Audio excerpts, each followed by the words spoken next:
mbason yejjidde wadde abonné mbele kala ko yalti kebon tawi hay mbuɗon joɓani musidɓe tedduɓe suɓiɓe ayawo Piindi TV moni kala e mon kala to wawi wonde ene wawi wonirde sarminama juurama kadi bismami e yewtere meɗen yewtere roɓindo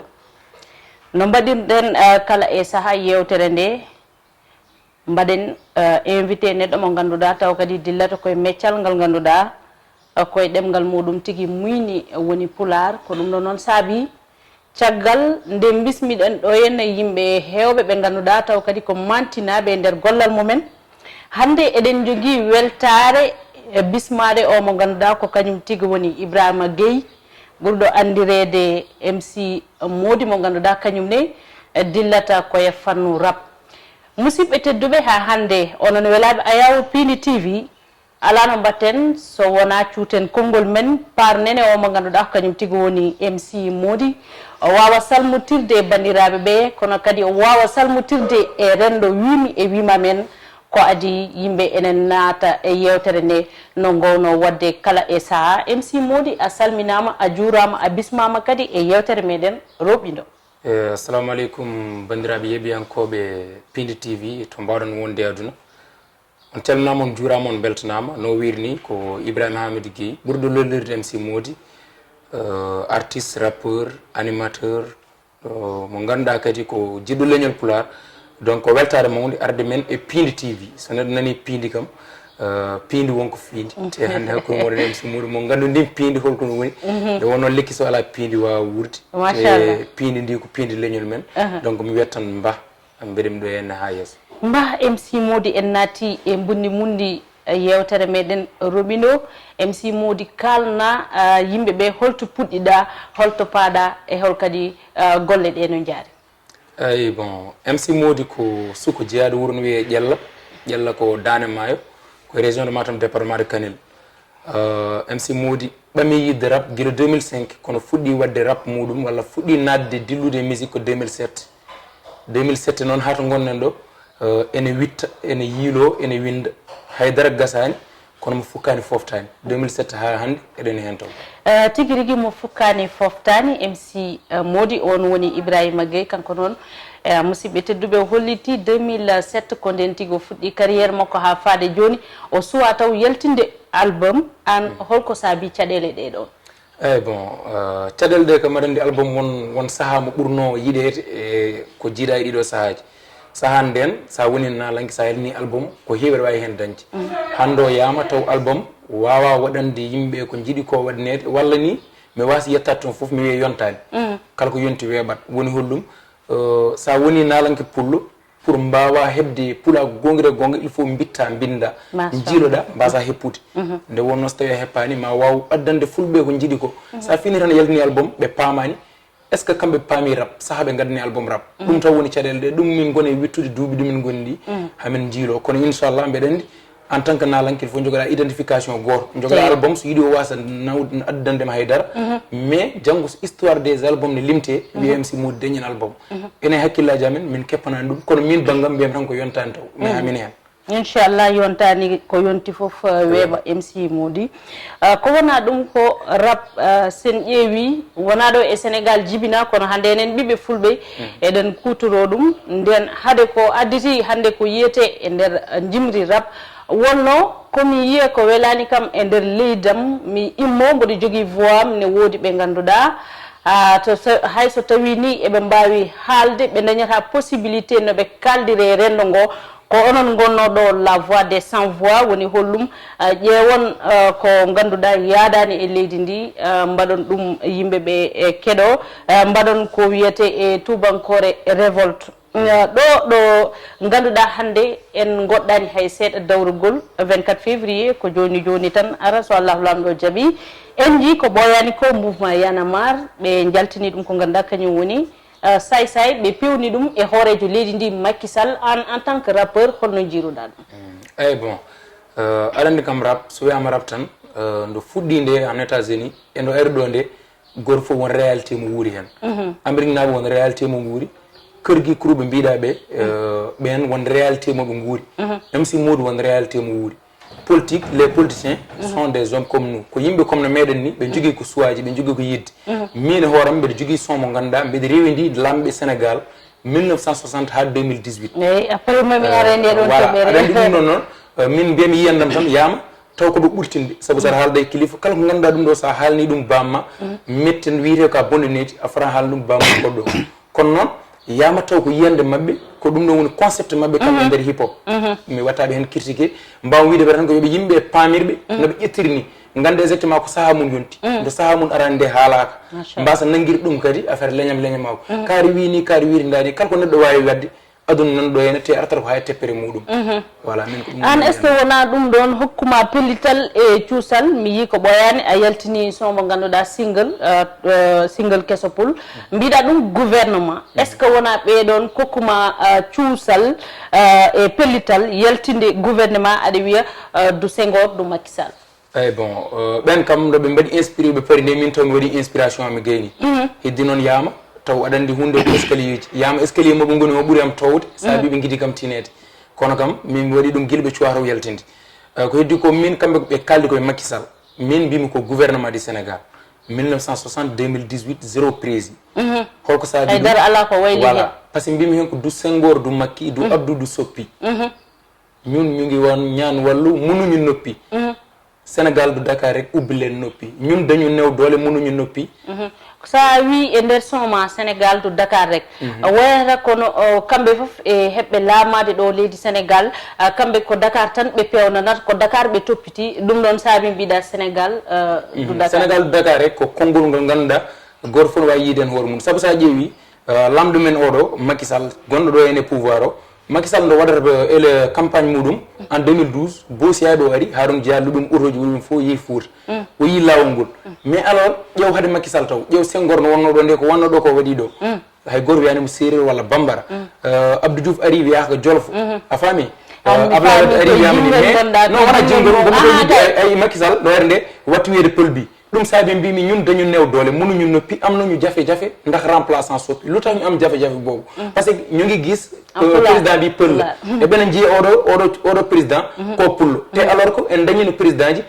jolfuɓe en dañino séeréeɗo hay goto yiyaani ɗum en dañi ɓen caɗele mais fof ñu xam nag Macky Sall même bude defarna defurul dara Fouta so tawi wonko waɗi e nder leydi ndi wona ko ƴetti fof nawoya ɗum Fouta Foutankoɓe s'il y a des personnes nobles dans le politique, il y a des pauvres dans le politique au niveau de Fouta. So tawi eɗen jogui hen dañɓe eɗen jogui hen wasɓe ɗum saabi mbimi ɗo gonno ɗon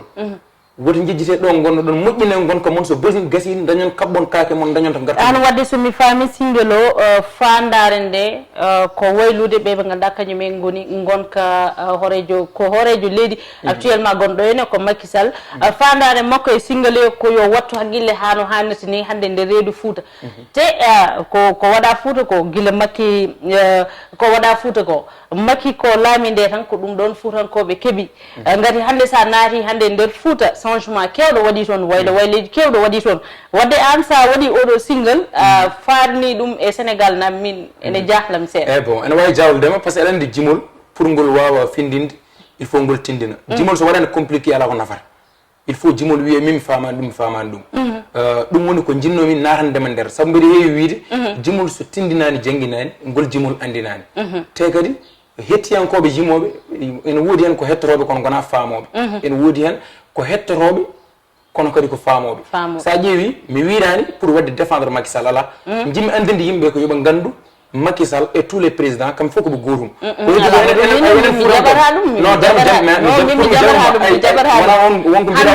yi banggue kuɓɓam hande guure nde gonno toon ɓe ngala kuɓɓam ɓe kuɓɓatno ko lampe pétrole ɓe mbiya mbaɗa utilisé sonde mais hande no foti guure Macky Amadou ƴetti waɗi toon kuɓɓam sa ari kadi e diƴƴe ɗe ko noon sa ari e goɗɗum ko noon ko min wadde sa yaltini single a wi du Senghor du Macky min mi yadata ma du Senghor du Macky du Abdou du Soppi ñu ngi ñaan wàllu munu ñu noppi un peuple un but une fois ku falu fàtte ñu c'est di quoi ay Macky Sall ko jiɗɗamo ko fof min komi rappeur kalami exactement voilà kalam ko yiyandam ko heddi ko min Macky Sall ala ɓurɗomi yiɗ ɗum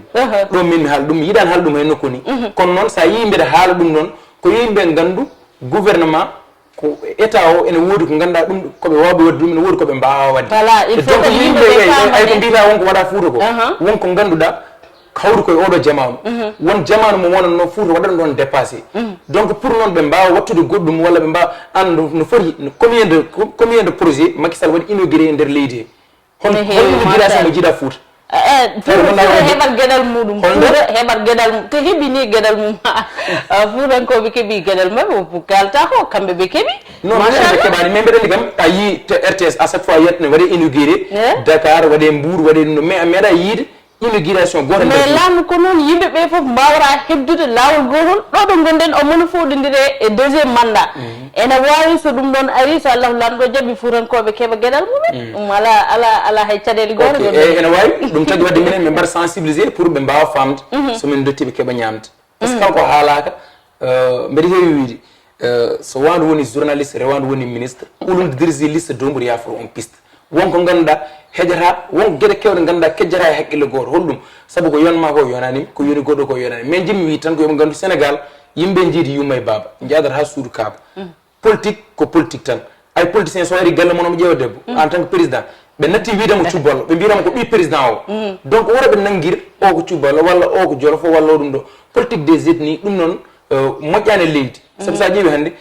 ko wayno Ousmane Sonko hen ko wayno Macky Sall en kamɓe fof ɓe goni koye mbuus goto c'est la même chose nanguiremɓe ce sont des policiers nous enen eɗen jogui choix voilà eɗen jogui choix teya toon carte électeur fad ha ɗum ɗo ɗum yonta jaaha mbaɗoya choisir mo jiɗɗa o ko heddi ko haalaji gonɗi ɗin potata wonde sa ƴeewi hannde min gummin ko ƴella mbiɗen ɗo e nder Dakaru koddumi koye jolfuɓe pijjami koye serreɓe ñaldam koye jaabuji mbaldam koye joolaji donc min somi wi mbeɗa fooɗa leñolam pular tan janggo e janggo somi wiyama heeyo hol kaɓantoɗomi te kadi yidde hoore mum wona añande bandum goto fof no jogui yidde saabu yidde ɓuuri fidde ɓuuri yidde ɓidde ko yidde ɓuuri ɗum tidde pour mbawa famde yidde ma noon wor ƴettu yidde ma nde pamdina yidde janande nde min woni Macky Sall woni ɗum ɗo yewtere Macky Sall en ni mi yiiɗani yewre ɗum kono malgré tawde ko ɗon a yaltini singal a iniri gouvernement il faut yimɓe kaala hen ko noon musidɓe tedduɓe hannde koye yewtere nde tigui yewtere Roɓindo taweɗen bismiɗo mo ganduɗa kañum woni MC MODY aɗane yaaha e nder studio ji won hol studio ji keɓɗa rewde oɗo saaha holko mbadɗa e hol kadi ko jaltiɗa pamna hen yimɓeɓe bon alhamdulillah min kam je suis là depuis longtemps mbeɗemi ɗo ko ɓooyi kono liggoromi koye ayaw habrirde onon mbiyata noon tawde ko Piindi TV kam mbeɗa sikki kañumene télé fulɓe fof goto min comme animateur à la radio télévision fulɓe e fulɓe comme animateur ton émission biyeteɗo galle hip hop et émission radio émission télé et en plus mbeɗemi e projet jam e projet ji hip hop pular par ce que min mbeɗa sali wiide yomi ummin MC Moody tan MC Moody goto wawa yaade donc il faut hip hop pular fo yaha nden wa sa yi ñande mi yeehi mi yewrude tunkaren walla mi yewrude woɓɓe ko émission ngaji ɗi ganduɗa yidde wadde valoriser hip hop pular o discrimination o usso holno usirto yimɓe saɗa walle anna darnat koyɗe so tawi won walloɓe ma darnat koyɗe minen le hip hop pular pular en hamin mbi yimɓe mballu min kono woroɓe ballir min pour eɓe cikka min ñagoɓe kalis ala wallir min ndi ko yoɓe ƴeewa komin mbaɗata ko no mbaɗɗa joni ni nodda min min jooɗo jewrden hen kala yiyandema min kala jiyanda men yimɓe certa e jiyande hol goɗɗum amin jogui des projets au niveau de YouTube ene ɗin afruɓe naara hen ƴeewa neɗɗo ne wawi ñallude jogade téléphone mum haala WhatsApp kono wawa nadde tan YouTube ƴeewma page MC Moody waɗanma hen aimé walla waɗa hen abonné ɗum noon yo fulɓe mbatta hen hakkille par ce que jamanu o hankkadene ko jamanu ganduɗa ko waɗi innovation koko waylida koko waylida yimɓe koko nannatodiri voilà koye ɗin projet ji min goni affaire studio ji noon bon min mi ala studio mbami signé kalisam labɗo ceere ƴeewami mi naata e studio mi waɗa single walla mi waɗa vidéo mi ɗina foti ɗe balle noon min goni koye single biyeteɗo gouvernement o yalti heddi ko vidéo inchallah ɗe balle so yalti vidéo so ari ɗo e Piindi TV tan machallah ene woodi haralleɓe ɓe ganduɗa ne ɓuuri tigui andirede ɗeɗon gueɗe so ari ɗo e Piindi TV foof ne heeɓo ɗo MC Moody min seeɗa tan e ko ganduɗa ko ɗum mbatta mbasa ɗon wadde eyyi min kam no gomini wiide so mbeɗa haalde e fulɓe kalami ko haala sellu ko taw ko labka nde wonno mbeɗa heewi wiide jimol yo finden tan ɓuuri eyyi yo finden so waare bomi saare sukko wiye sukko saabu hannde gonɗen koye aduna welsindare to kalis ɓurna ndimawgo to farba huma e pengal ndimawgo aduna welsindare mo ganduɗa sa yi neɗɗo a nanguirtama ko neɗɗo sababude an ka moƴƴo kanko bonɗo